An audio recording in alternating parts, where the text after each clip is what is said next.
wala daw time, walang pera. So, ano yung mga adjustments mo doon? Lahat tayo may time, hindi natin makalculate yung oras. Yung oras lang natin is hindi natin na ma-maximize. Still doing it, kahit na hati-hati, minsan nga kulang yung tulog ko, pero sinasacrifice ko to para sa pangarap ko.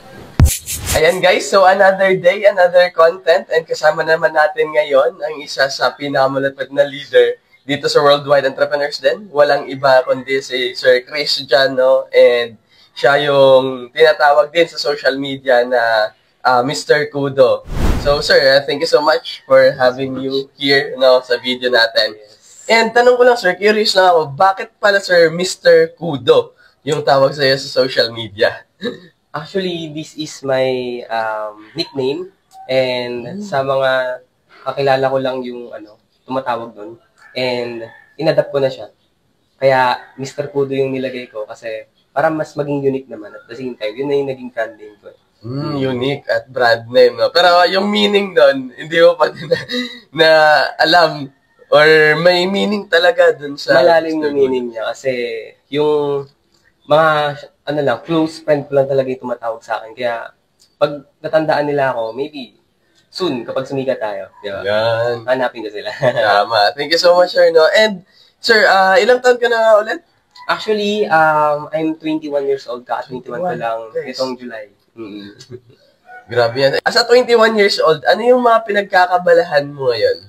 Actually, kaka-ano ko lang, pa-third year college na ako, pero I really planning na mag full-time sa Wii, and also nagbabalak na rin ako mag-build ng sarili kong brand sa itatayo kong business. Yan. So, kung bago ka sa video or sa page ko, so we, guys, is Worldwide Entrepreneurs, no?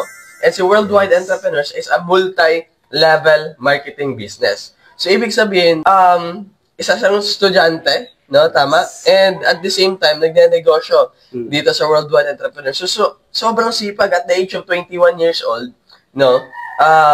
Napag-business na siya. At pansin ko, sir, kasi napapansin ko sa social media mo, nakakasama mo din Sir MJ Lopez. Kamusta naman yung privilege na yun, sir, na makasama ang one of the highest mentor sa Pilipinas or the highest paid mentor ngayon sa Pilipinas? Actually, hindi ko ini-expect lahat. To be honest, nag-start lang ako sa pagde-decide.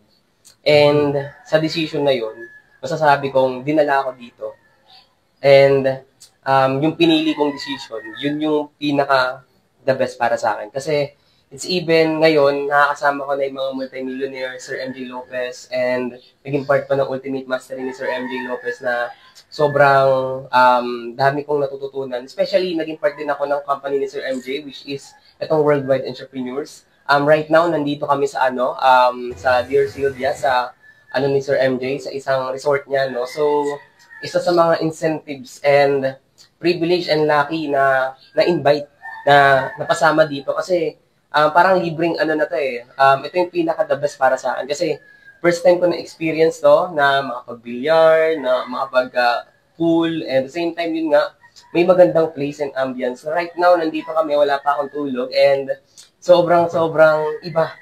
And masasabi ko, sobrang privilege na magkaroon ng mentor and napakabait na CEO. Walang iba kundi si Ma'am Jocelyn Hernandez, na papasalamat ako sa kanila. Especially our community, sobrang bait.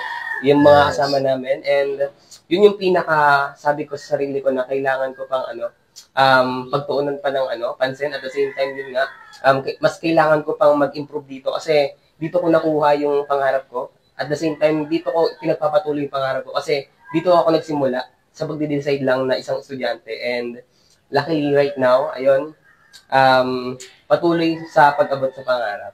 Yan. So, nagsimula lang sa decision, guys. No? And speaking of resort, no, dito pala tayo ngayon sa Dear Sylvia Resort. Nakita ito sa Indigo Bay, Pansol, no? You can search sa Google Map, no? Dear Sylvia Resort. At isa ito sa pagmamayari ng ating CEO, which is si Ma'am Jocelyn Hernandez. At the same time, privilege din, no, na nakasama yung CEO natin. And thank you so much, Ma'am Jo Hernandez, no? And most especially Sir MJ Lopez, na pinatuloy kami dito. Guys, grabe privilege, libre to. And this is a 5-star resort. Yes. So, grabe. Sobrang privilege talaga. And, yeah, going back no to the topic, since estudyante ka, at the same time, nag-negosyo dito sa Worldwide Entrepreneurs, paano mo siya na-handle? Kung baga, paano mo siya na bibigyan ng time? Kasi most especially sa mga kabataan ngayon, wala daw time, walang pera. So, ano yung mga adjustments mo doon, sir? Actually, pinaka-big adjustment ko, lahat tayo may time, and masasabi ko lang, yung oras lang natin is hindi natin na ma-maximize at hindi natin masyadong napagtotoo na napansin. Tinanggal ko yung paglalaro, tinanggal ko yung iba't ibang mga kalokohan na ginagawa ko, pinalitan ko ng business, and hindi naman ibig sabihin na marami kang ginagawa is busy ka na. May times talaga na guys, hindi natin makalculate yung oras, but kung intentional tayo na gawin yung best natin, kung may pangarap ka, abutin mo talaga, gagawan mo ng paraan, magkakaroon ka talaga ng time. And pinaka-the best is time management talaga para sa akin. Kasi kung hindi mo kaya i-manage yung time mo, kung puro ka laro, baka nga may time ka pa sa pag-Netflix or something sa kung ano-anong bagay na hindi makakatulong sa'yo, ang pwede mong i-erase yun, palitan mo ng makakatulong sa'yo. And yun yung ginawa ko sa sarili ko, kaya I'm still doing it. Kahit na hati-hati, minsan nga kulang yung tulog ko, pero sinasacrifice ko to para sa pangarap ko. Yes. No, grabe. Thank you so much, no, sir. Kasi ito yung most especially na tanong din ng mga karamihan, no? Walang time, walang pera, pero kaya pala magawa ng paraan, di ba? And yun, as a student, no, as a nagnenegosyo dito sa WE, and at the same time, may mentor ni Sir MJ Lopez, no. My next question for you, sir, is ano yung short-term goal mo this year sa Worldwide Entrepreneurs? At ano yung long-term goal mo, sir, dito sa Worldwide Entrepreneurs? Actually, my short-term goals is to be icon agad. But, ayun nga, kailangan ko din na mas palawakin yung organization ko. Millionaires Club. And ang pinaka-long-term goal ko is to buy a resort with our team and makabay din ng some properties kasama yung management. At the same time nga, yung pinaka-goal ko dito, yung business center, kasi para sa akin, ito yung biggest investment kasi sobrang laking pagbabago in the near future. Sure kami doon na malaki pa at marami pang matutulungan itong company. Kaya I really want to invest in this business, and sobrang lucky ko na nakakatulong ako, kumikita pa ako, at the same time fulfilled pa ako. Yun lang. Grabe, no? Business center. Yun yung pumipitik talaga agad sa, alam mo yun, sa pag narinig ko yung business center, parang kinikilig agad ako. By the way, sir, para magkaroon ng idea yung mga audience, is ano yung business center, sir? Can you elaborate for me ang business center? Actually, para sa madaling para madali nyo maintindihan, ang business center is parang franchise ng mismong business. And may mga iba't ibang matatanggap ka dito, and malaki din yung commission. And basta guys, kapag nandito na kayo sa company, may explain yon, and parang franchise lang siya. Pero yun nga, mas maraming mabibigay na incentives and opportunities sa inyo, and malaking percentage din ang masasabi ko. And yun lang. Yun. And yun, dagdag ko lang din, no? Business center is, yes, para lang siyang nagpa-franchise sa isang lugar, although siguro municipality, no, na ikaw talaga yung kukunan ng stocks ng mga members and non-members sa lugar nyo. Most especially, sobrang ganda ng products natin, no? Moringa products, guys. Yes. Sa mga nagtatanong, ano yung products natin dito sa Worldwide Entrepreneurs, no?